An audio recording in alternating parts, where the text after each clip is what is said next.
Godspeed to the city streets.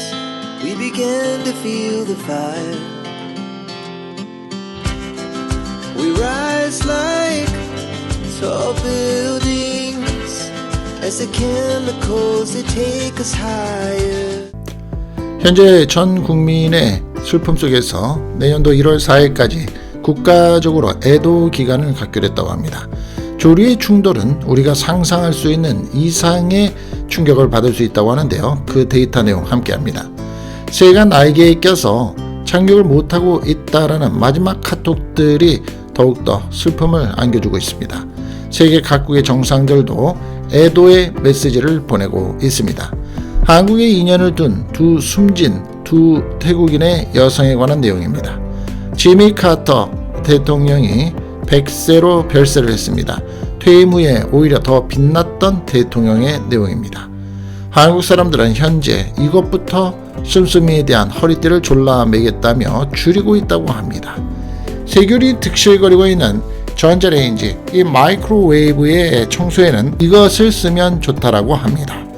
출산 중에 화장을 하고 있는 산모, 그 이유가 화제가 되고 있습니다. 오늘도 전 세계에서 일어나고 있는 정보, 시사, 상식을 함께하는 시간입니다. 반갑습니다. 12월 30일 월요일입니다. 이제 이틀 남겨놓은 2024년인데요. 오늘도 함께해 주신 여러분들께 대단히 감사드립니다. 한국의 슬픈 소식과 지금 분위기 속에서 모든 희생자와 유가족 분들께 진심 어린 애도와 위로의 말씀 전합니다. 자, 1월 4일까지 한국은 국가적으로 애도 기간이라고 정했습니다. 그리고 이 조류라는 지금 가설이 현재 나오고 있는 상황에서 이 가설의 조류의 충돌이 우리가 생각하는 것보다 상상 이상의 충격이라는 내용부터 짚어보고요. 오늘의 영상들은 다소 조금 어둡고 좀 슬프고 다소 좀 딱딱한 내용들이 될 수 있습니다. 양해를 좀 해주시면 좋을 것 같습니다. 최상목 대통령 권한대행 부총리 겸 기획재정부 장관은 어제 정부는 1월 4일 24시까지 7일간을 국가애도 기간으로 정한다라고 밝혔습니다. 전남 무안국제공항 여객기 참사의 주요 원인으로서 버드 스트라이크라고 해서 조류 충돌이라는 단어, 이것에 따른 기체의 고장으로 추정이 되고 있는 가운데 항공교통량 세계 최대 국가인 미국에서 이 조류 충돌이 해마다 증가하는 것으로 나타났는데요. 미국의 연방항공청의 1990년부터 2023년 대략 한 33년 정도의 보고서에 따르면 작년에 미국 내에서 야생동물이 민간 항공기에 충돌을 했다라는 신고 건수가 19,367건으로 집계가 됐었다고 합니다. 이 중에 조류 충돌은 18,394건으로서 전체의 94%에 달했다고 하는데요. 이 야생동물의 민간 항공기의 충돌 건수는 1990년에 2,088건에서 2019년에는 17,164건으로 매년 꾸준히 증가를 하고 있다는 겁니다. 이 내용이 왜 증가를 하는지도 좀 설명을 드려보겠습니다. 지난해 충돌로 인한 항공기 피해는 전체 충돌 건수의 3.6%에 달한다고 합니다. 이것은 하루에 2건 정도, 미국 내에서는 야생동물의 충돌로 인해서 항공기가 손상이 된다는 뜻이라고 하는데요. 보고서는 야생동물의 충돌 건수가 해마다 증가하는 원인으로서 여러 가지를 들고 있는데 엔진에 작은 새 한 마리가 충돌을 해도 그 충격은 순간적으로 수십 톤에 달한다는 겁니다. 오스트리아의 그라츠 공과대학에서 발표한 보고서에 따르면 무게 75g의 찌르레기가 시속 470km 속도로 비행기의 엔진하고 부딪히면 순간에 2.5톤에 달하는 충격을 주는 것으로 나타났습니다.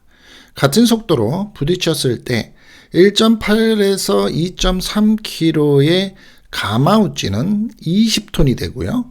최대 4kg에 달하는 캐나다의 거위는 무려 38톤의 충격을 준다고 합니다. 자, 우선 인구가 증가를 하면서 왜 이렇게 항공기의 조류 엔진과의 사고의 연관성이 증가를 급격히 하느냐?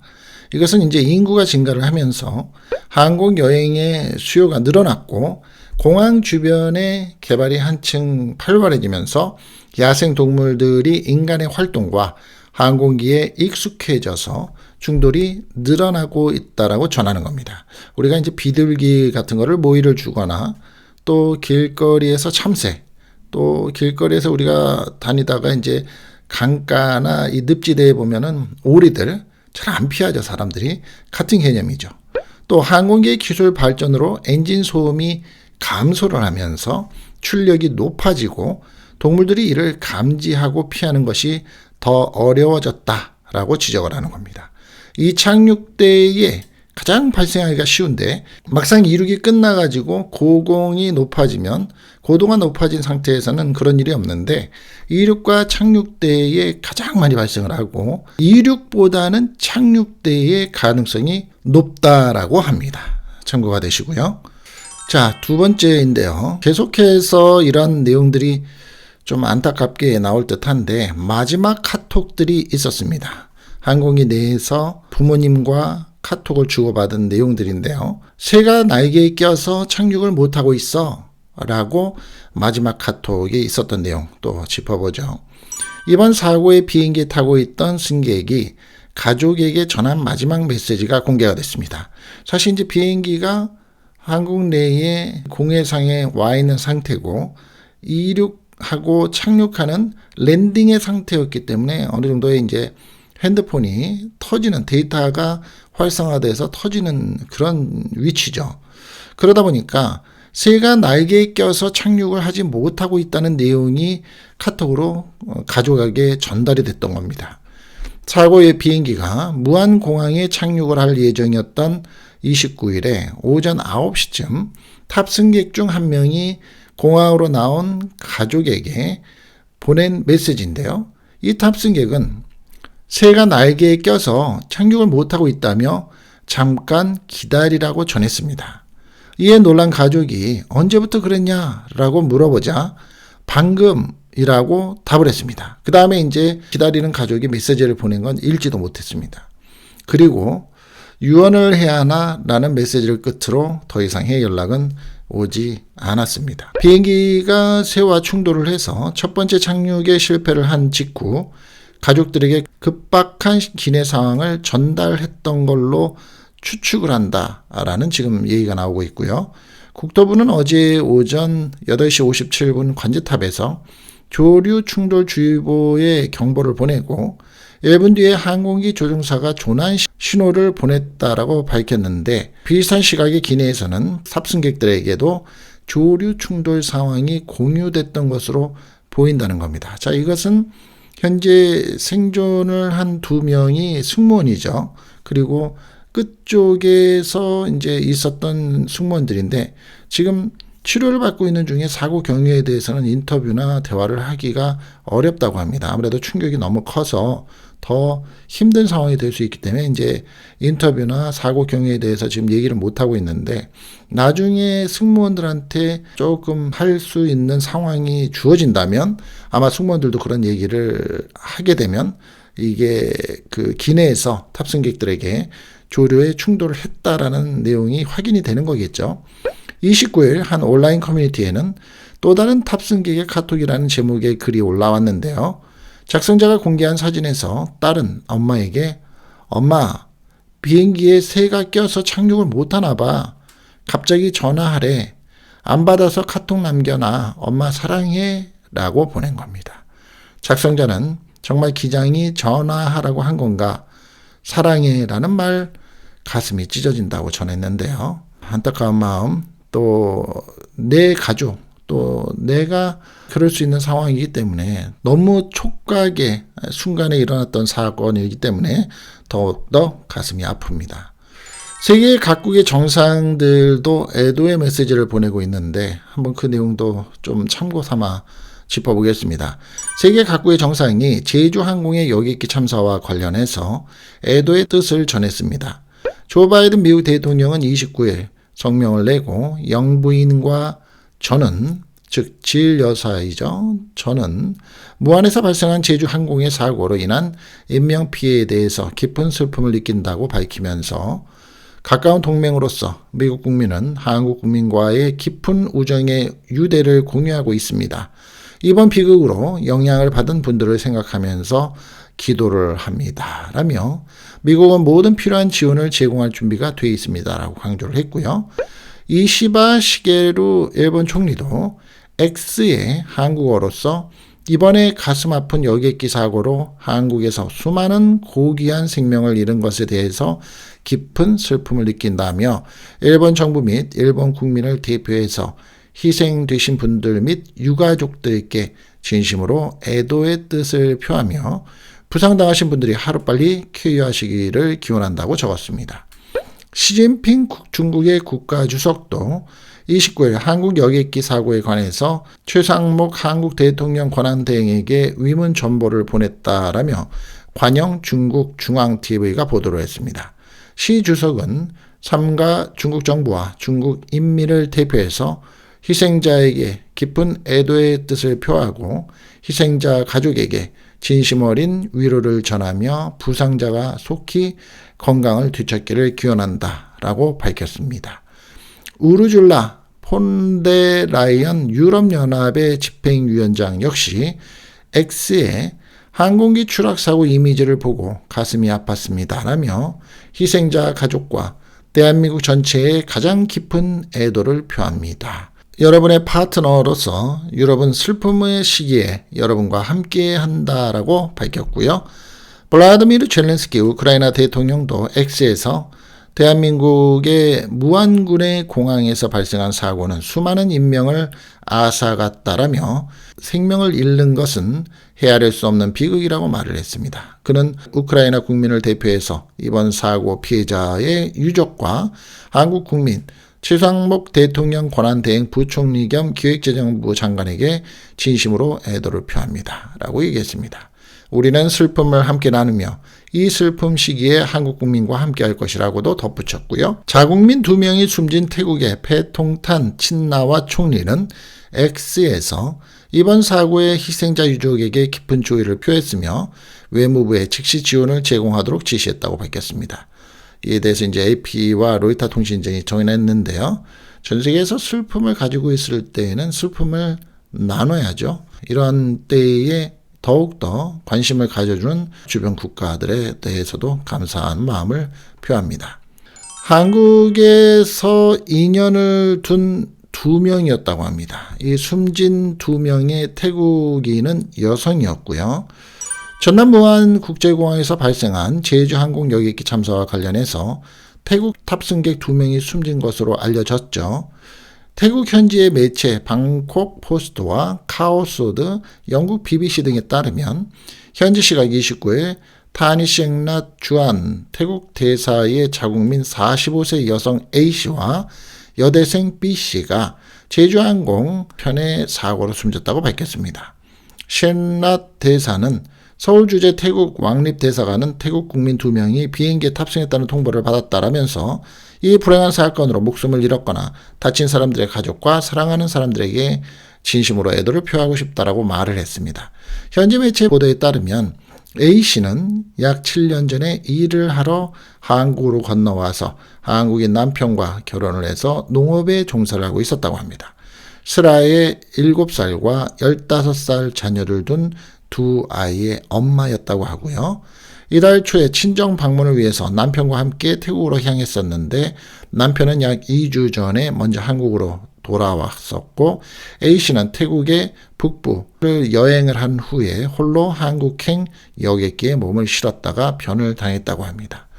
B씨는 방콕대학교 항공경영학과에 다니는 대학생으로서 졸업을 3개월 앞두고 참사를 당했다고 합니다. 졸업 이후에 승무원이 되고 싶다는 꿈을 갖고 있던 B씨는 10여 년 전부터 한국에 거주하는 어머니를 만나기 위해서 제주항공 여객기에 탑승한 것으로 알려졌습니다.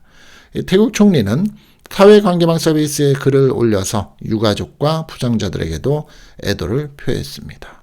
자, 또 슬픈 소식이죠. 어떻게 보면은 인생을 살다가 모두가 떠나기 때문에 사실 또 하나의 과정이라고도 볼 수 있겠지만 미국의 사람들은 퇴임 후에 더 빛나게 행동을 했었던 대통령 임기 때보다 더 많은 일을 하면서 나름대로 존경을 받았다라고 평을 하고 있는 지미 카터 100세로 별세를 했습니다.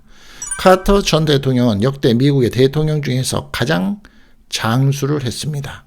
피부암으로 투병한 이후에 여러 건강 문제를 겪던 중 작년 2월 연명 치료를 중단하고 가정에서 호스피스 완화 의료 서비스를 받고 있다고 밝혔습니다. 카터 전 대통령은 땅콩 농장주의자 미국의 해군 출신으로서 1962년 조지아주 상원 의원 선거에서 경쟁자가 부정선거로 낙마를 하면서 정계에 입문을 했었습니다.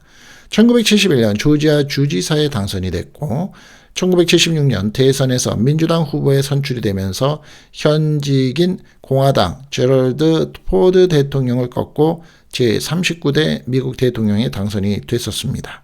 재임 기간에는 이란 인질 위기와 석유 파동, 스태그플레이션, 즉 스태그플레이션은 제가 자주 말씀드리는 거지만 고물가 속의 경기 침체입니다. 이 스태그플레이션 등 안팎으로 어려움을 겪으면서 재선에 실패를 했지만 퇴임 후에 세계 평화를 위해서 활동을 하면서 가장 위대한 미 전직 대통령이라는 평가를 받았습니다. 특히 1979년 이란 이슬람 혁명 후에 강경파 대학생들이 미국 대사관을 점거하고 대사관 직원 등 52명을 444일간 억류한 사건으로 민심을 잃었고요. 이 이란의 이슬람 혁명이 가장 큰 이 전환점이죠. 사실은 그 전에는 미국과 이슬람의 혁명이 있기 전에 이란은 굉장히 가까운 사이였습니다. 그래서 미국은 이란을 굉장히 지원을 많이 했고 세계에서 최초로 이란에다가 최첨단 전투기도 지원을 하는 등 굉장히 돈독한 사이였는데 이 이슬람 혁명 이후에 사실 이란이 강경파의 노선 그리고 정통적인 노선을 갖겠다라고 얘기를 한 후에 미국과 관계가 굉장히 안 좋아졌고 그러면서 그 전에는 이란과 이스라엘이 굉장히 또 친했는데 이슬람 혁명 후에 이란과 이스라엘이 적대 관계가 된 겁니다. 최고의 적이 됐죠. 가장 가까웠었던 친구였는데. 근데 그 당시에 대통령이 카터 대통령입니다. 특수부대를 투입해서 구출작전을 시도했으나 미국인 8명이 숨지면서 실패로 끝났었습니다. 이후에 1980년 대선에서 공화당의 레이건 후보에게 대패를 했었고 또 물가 상승률이 2자리 숫자로 치솟고 실업률도 상승하는 가운데 경기 침체를 겪으며 어려움을 겪었습니다. 그러나 1982년 카터 센터를 설립하고 국제평화와 민주주의, 인권, 공중보건 등을 위한 활동에 나서며 퇴임 후 더 많은 인기를 누렸습니다. 자, 그런데 이 카터 대통령이 사실 우리나라하고는 좀 별로 관계가 좀 안 좋았었죠. 한동안. 한반도와도 인연이 깊기는 한데 대선 출마 당시에 박정희 정권의 인권 문제를 이유로서 주한미군의 단계적 철수 계획을 밝혔었고요. 취임 이후에 이를 추진하면서 대한민국의 대통령과 마찰을 빚었죠. 2018년 3월에 펴낸 회고록 지미 카터에서 1979년 6월 방한 당시 한미 정상회담에서 주한미군의 철수, 한국의 핵무장 등을 둘러싸고 박 전 대통령과 충돌한 것을 언급하면서 동맹국 지도자와 가진 토론 가운데 아마도 가장 불쾌한 토론이다라고 말한 적도 있습니다.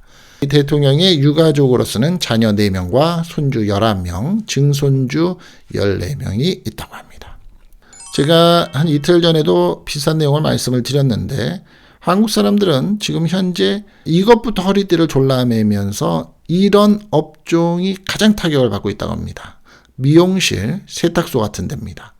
올해 3분기 서비스업 프랜차이저의 매출이 작년보다 크게 줄어든 것으로 나타났습니다.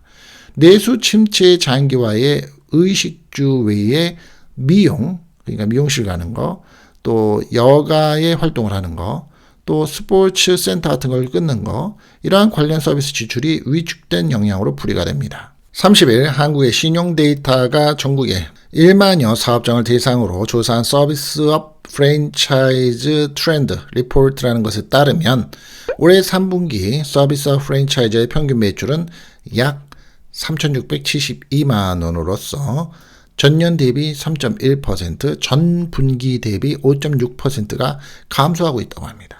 업종별로 보면 사진 스튜디오 매출이 전년 대비 가장 크게 하락을 했고요. 이어서 미용실, 세탁소, 스포츠 시설, 서비스, 독서실, 스터디 카페, 여가 서비스가 뒤를 이었습니다. 세차장 업종 매출만 유일하게 전년 대비 오르긴 했지만 전체 서비스업의 프랜차이즈에서 차지하는 매출액은 가장 낮았다고 합니다. 서울 서대문구에서 프랜차이즈 미용실을 운영하는 장모 씨의 경우 37살인데요. 예전에는 경기가 안 좋더라도 단골 손님은 꾸준히 있었는데 최근에 이마저도 뚝 끊겼습니다. 라고 얘기를 합니다. 인천에서 프랜차이즈 운동업체를 운영 중인 이모 씨도 신규 방문자가 거의 없어서 매출은 급격히 줄었는데 월세, 인건비, 가맹점, 수수료 등의 지출은 여전히 많다라며 사업을 접어야 할지 고민을 하고 있다고 말합니다. 한국경영자총협회가 지난 26일 발표한 최근의 폐업 사업자 특징과 시사점 보고서에 따르면 작년에 폐업한 사업자의 수는 무려 98만 6천 명으로서 2006년 통계 작성 이후에 가장 많았다고 하고요. 특히 서비스업 폐업자는 21만 8천 명으로서 비중이 다른 업종에 비해서 아주 높게 나타났다고 합니다. 그러니까 프랜차이저라고 해서 안심하고 시작할 수 있는 비즈니스는 더 이상 아니라는 거죠.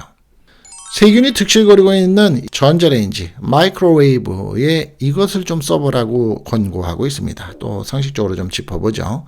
음식물을 방치한다면 세균을 더욱 쉽게 번식하고 다른 음식을 조리할 때 확산할 가능성도 높습니다. 건강과 위생을 생각한다면 우리가 집에 있는 구연산, 소주 등으로 쉽게 전자레인지를 청소하는 게 좋다고 합니다. 여러분들 전자레인지 안에 청소 자주 하시나요? 바깥에는 가끔 닦으시죠. 근데 전자레인지 안쪽에 청소 자주 하시는 분들 많지 않을 텐데 이번 기회에 조금 체크를 해보시는 게 좋을 것 같습니다. 구연산이라고 있습니다. 전자레인지의 냄새가 심하다면 구연산을 활용하면 도움이 된다고 합니다. 세탁, 청소 등을 위해서 가정에서 흔히 사용하고 있는 구연산은 매실이나 레몬 등에 들어있는 유기산의 일종인데요. 구연산은 냄새를 없앨 뿐만이 아니라 살균 소독 효과도 있습니다. 어떤 분들은 그러시겠죠. 아예 그냥 클로락스 묻어있는 티슈로 한 번씩 닦으면 되지 뭘 귀찮게 해 라고 하실 수도 있는데 그렇게 하실 분들은 그렇게 하십시오. 그마저도 청소를 안 하신다 그러면 이번 기회에 청소를 좀 해줘야 된다는 내용을 듣고서 여러분들의 나름대로의 노하우로 좀 닦아주시면 되겠죠. 그릇에 물을 받아서 구연산을 한 스푼 넣고 한국 같은 경우에는 편의점 그리고 우리가 많이 가고 있는 천냥하우스, 다이소 이런 데 가면 구연산 너무 많이 팔죠. 구연산 한 스푼을 넣고 전자레인지를 2분에서 4분 정도 돌린다고 합니다. 이후에 깨끗한 행주에 묻힌 뒤 내부를 닦으면 끝. 레몬이 또 좋다고 하는데요. 구연산 대신에 레몬을 활용하는 방법도 있습니다. 레몬을 쓰시고 나서 이제 껍데기 안쪽에 버리지 마시고 이제 그거를 좀 사용하시면 좋죠. 구연산이 함유된 레몬은 전자레인지 탈취와 항균 효과가 있다고 합니다. 그릇에 물과 레몬 껍질을 담아서 전자레인지에 2, 3분 정도로 돌리고 이후에 마른 행주로 닦아내면 전자레인지 내부를 효과적으로 청소할 수 있다고 합니다. 냄새를 없애려면 레몬즙을 전자레인지에 넣고 3분 넘게 돌려준다고 합니다. 레몬즙이 끓어오르기 시작할 때에 전자레인지를 끄고 그대로 두면 된다고 합니다.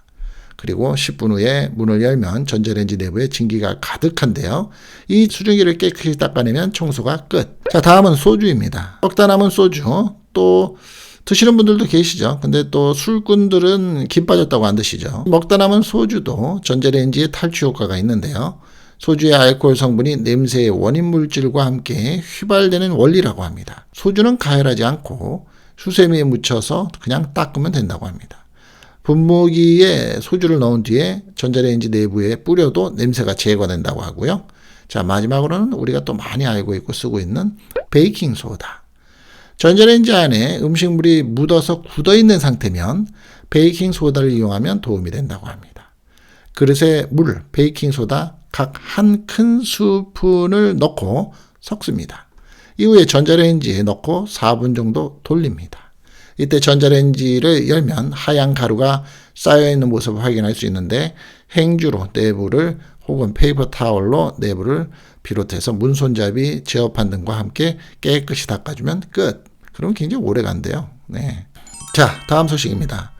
출산 중의 고통은 전 남자라서 잘 모르겠습니다만 출산을 하는 모습을 곁에서 지켜본 일은 있기 때문에 참 안타깝다라고 순간 생각을 합니다. 그런데 그렇게 고통스러워하면서도 나중에 가서는 그 고통을 잊고서 또 아기를 갖고 싶어하는 여성들의 모습을 볼 때에는 남성의 입장에서는 잊어먹은 건가? 그때 고통을 잊어먹은 거야? 그리고 또 갖고 싶어하네? 뭐 이런 생각을 해보기도 한다고 합니다. 출산 중에 화장을 하고 있는 산모가 있습니다. 이유가 있다고 하는데요. 한번 들어보시죠.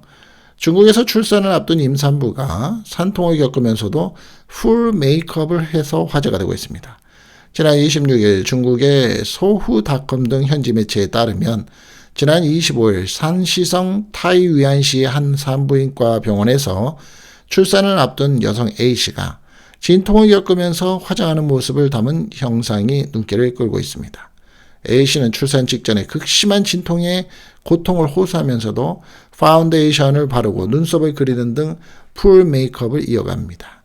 A씨는 진통이 규칙적일 때부터 화장을 하기 시작을 했고 예쁘고 깔끔한 모습으로 아기의 탄생을 맞이하고 싶다면서 임신 기간 내내 화장하는 습관을 유지해왔습니다. 말씀을 드리다 보니까 사실 문화긴 한데 미국 사람들은 그렇죠. 출산하기 전에 목욕을 깨끗이 하고 네일샵에 가서 네일을 합니다. 그리고 손발톱을 깨끗이 다듬습니다. 그렇죠? 그런데 한국 분들은 그런 거 안 하죠. 화장해서 얼굴이 예쁜 상태일 때에 더 긍정적인 태도를 갖게 된다라고 이 산모는 얘기합니다. 해당 사연을 접한 누리꾼들은 이 산모에 대해서 어차피 아기는 보지도 못하는데 진통 참으면서 화장하다니 대단하다. 그러니까 이 사람은 왜 한 거냐면 아기가 태어나면서 최초로 엄마의 얼굴을 볼 때 이쁘게 보이고 싶어서 화장을 했다는 겁니다. 남편이 못 알아볼까 봐 화장한 건 아닐지 등의 반응을 보였는데요. 일각에서는 화장에 신경 쓰다 보니 진통을 조금이라도 덜 느끼는 건 아닐까, 심리적인 면에서도 긍정적일 수 있다라는 의견을 전달했는데 의료진들은 위생과 세균 오염을 고려하면 출산 중에 화장은 권장하지 않는다라고 조언을 했습니다. 그래도 뭐 부모의 마음은 나름대로 각기 다 다르죠. 내 자식이 소중하게 어렵게 가진 부모는 뭐 이런 생각을 가져볼 수도 있겠지만 대단합니다. 출산을 하려고 하는 고통 중에서도 메이크업을 하겠다. 뭐 대단한 의지이긴 합니다. 자, 오늘 제가 준비한 영상은 여기까지입니다. 다시 한번 말씀드리지만 대한민국이 참 혼란의 시기입니다. 그리고 많은 어려움이 있습니다. 2024년도의 하반기, 후반기에 왜 이리 큰 일들이 많이 나는지 모르겠습니다. 다시 한번 모든 희생자와 유가족에게 진심 어린 애도와 위로의 말씀을 전합니다. 그리고 오늘 저의 목소리 상당히 안 좋은데도 불구하고 함께 해주신 여러분들께 감사드리고요. 만약에 내일까지 목소리가 정말 안 좋다면 제가 내일 하루는 여러분들에게 불편함을 보여드리면 안 되기 때문에 쉬도록 하겠습니다. 여하튼 최대한 노력을 해보겠습니다. 더 좋은 모습으로 찾아뵙겠습니다. 연말 분위기 건강 조심하시고요. 또 좋은 사람들과의 만남 속에서 좋은 추억 가득하시기 바랍니다. 감사합니다. Our hearts beat to the city streets. We began to feel the fire. We rise like tall buildings as the chemicals they take us higher.